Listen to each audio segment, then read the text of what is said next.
Hello കൂട്ടുകാരെ. അതെ, ഇപ്പോൾ നമ്മൾ ഒത്തിരി ആയില്ലേ നമ്മുടെ പേജിലൊരു കുക്കിംഗ് വീഡിയോ ഇട്ടിട്ട്. അപ്പം എല്ലാവരും ചോദിക്കുന്നുണ്ട് എന്താ നിങ്ങളൊന്നും ഉണ്ടാക്കുന്നില്ലേ എന്നൊക്കെ. അപ്പം അതുകൊണ്ട് നമ്മളൊരു പുതിയ വീഡിയോ അപ്ലോഡ് ചെയ്യുവാണ്. ഒരു സിമ്പിൾ ഒരു ഞണ്ട് റോസ്റ്റ് ഉണ്ടാക്കുന്ന വീഡിയോ. അപ്പോൾ എല്ലാവരും വീഡിയോ കാണുക, ഇഷ്ടമായെങ്കിൽ ലൈക്ക് ചെയ്യുക, ഷെയർ ചെയ്യുക, പിന്നെ കമൻറ്റ് അത് മറക്കരുത് കേട്ടോ. കാരണം എന്താണെന്ന് ചോദിച്ചാൽ അപ്പം ഞാൻ ഉണ്ടാക്കുന്ന രീതിയല്ലേ ഇത്. അപ്പോൾ നിങ്ങളുണ്ടാക്കുന്ന ചിലപ്പോൾ ഇതിലും അടിപൊളി റെസിപ്പി ആണെങ്കിലോ. അപ്പോൾ എനിക്കും അതറിയാൻ പറ്റും. അപ്പോൾ എല്ലാവരും കണ്ടിട്ട് അഭിപ്രായം അറിയിക്കണേ. ഹലോ കൂട്ടുകാരെ, എന്നാ ഉണ്ടോ വിശേഷം? ഒത്തിരി ആയല്ലേ നമ്മളൊരു പുതിയ വീഡിയോയുമായിട്ട് വന്നിട്ട്. അതെ, ഷിജോമോൻ വീഡിയോ ഇടാൻ പറയും, പക്ഷേ ഞാൻ ഇച്ചിരി തിരക്കായിരുന്നു. അതുകൊണ്ട് തന്നെ എഡിറ്റ് ചെയ്യാനോ സൗണ്ട് കൊടുക്കാനോ ഒന്നും സമയം കിട്ടിയില്ല. അപ്പം ഇപ്പം നമ്മളൊരു പുതിയ വീഡിയോ ആയിട്ട് വന്ന എന്നാന്ന് വെച്ചാൽ കണ്ടു കാണുമല്ലോ അല്ലേ, ഞണ്ടാണേ. നമുക്കൊരു ഞണ്ട് റോസ്റ്റ് എങ്ങനെയാണ് ഉണ്ടാക്കുന്നതെന്ന് നോക്കാം. ഇത് ഈസി ഒരു റെസിപ്പിയാണേ. അപ്പം ഒരു 2 കിലോ ഞണ്ട് ഷിജോമ വാങ്ങിയിട്ട് വന്നിട്ടുണ്ടായിരുന്നു.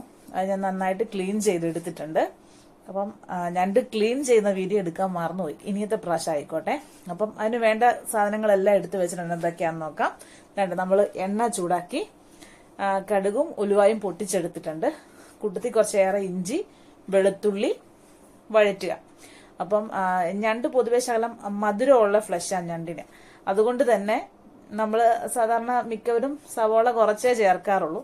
പക്ഷെ എനിക്ക് ഇച്ചിരി ഗ്രേവി വേണ്ടത് കൊണ്ട് ഞാൻ ഒരു 4 സവോള എടുത്തിട്ടുണ്ട്. നന്നായിട്ട് സ്ലൈസ് ചെയ്ത് എടുത്തിട്ടുണ്ട്. ഇത് നന്നായിട്ട് വഴന്ന് വന്നു കഴിയുമ്പോഴത്തേനും കുറച്ച് കറിവേപ്പിലയും തക്കാളിയും ഒക്കെ ചേർത്ത് നന്നായിട്ട് വഴറ്റുക. ഇപ്പൊ ഈ സമയത്ത് തന്നെ നമ്മൾ ഉപ്പ് ചേർത്താണ് വഴറ്റുന്നത്.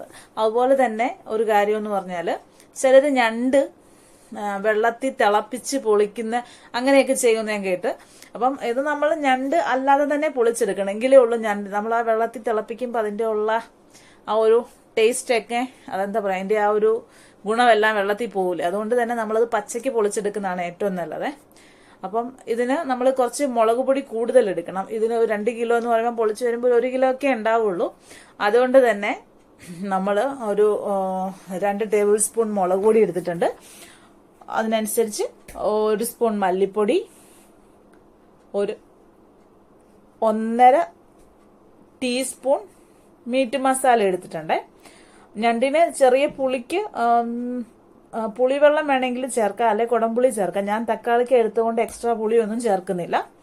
അപ്പൊ ഇത് നന്നായിട്ട് വഴന്ന് പച്ചമണം മാറുമ്പോൾ നമ്മൾ ക്ലീൻ ചെയ്ത് വെച്ചിട്ടുള്ള ഞണ്ടും കൂടെ ചേർത്ത് നന്നായിട്ട് ഇളക്കി മസാല ഒന്ന് പിടിച്ചു വരുന്ന സമയത്തേക്ക് നമുക്ക് ഇതിലേക്ക് കുറച്ച് വെള്ളവും കൂടെ ചേർത്ത് അടച്ചു വെക്കാം.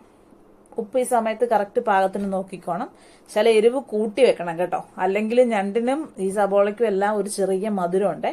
ഞാൻ കുറച്ചേറെ കുരുമുളക് ചേർക്കുന്നത് കൊണ്ട് ഞാൻ മുളക് പൊടി കുറച്ചെടുത്തതാണ്. അപ്പം ഇത് നന്നായിട്ട് വെള്ളം ഒഴിച്ച് അടച്ചു വെച്ച് വെന്തെടുക്കാം. അപ്പൊ ഈ വെള്ളം പറ്റി ഒന്ന് ഗ്രേവി തിക്കാവുന്ന സമയം നമുക്ക് വേണം. അതുപോലെ തന്നെ ഞണ്ട് കഴിക്കുന്നത് ഇച്ചിരി റിസ്ക് പിടിച്ച പണിയാണ് കേട്ടോ.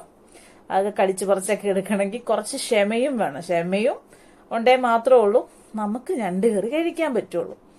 അപ്പം നന്നായിട്ട് അടച്ചു വെച്ച് നന്നായിട്ട് വേവിച്ചെടുത്തിട്ടുണ്ട്. ഈ ഒരു ചെറിയൊരു ഗ്രേവി ആയിട്ട് ഈ ഒരു പരുവത്തിന് കുരുമുളകും ചേർത്ത് നമുക്ക് എടുക്കാം. അപ്പം ഇത്രയേ ഉള്ളൂ, എളുപ്പമാണ് ഞണ്ട് കറി ഉണ്ടാക്കാൻ വേണ്ടി. അപ്പൊ ഇനി ഷിജോമോൻ ചിലപ്പോൾ ഞണ്ടും കൊണ്ട് വരുമ്പോൾ മേടിക്കാൻ മറക്കണ്ട കേട്ടോ. മേടിച്ചോ, നമുക്ക് പെട്ടെന്ന് ഉണ്ടാക്കാവുന്നതേ ഉള്ളൂ. അതുപോലെ അടിപൊളിയാണ്. അപ്പം എല്ലാവർക്കും ഗുഡ് ബൈ.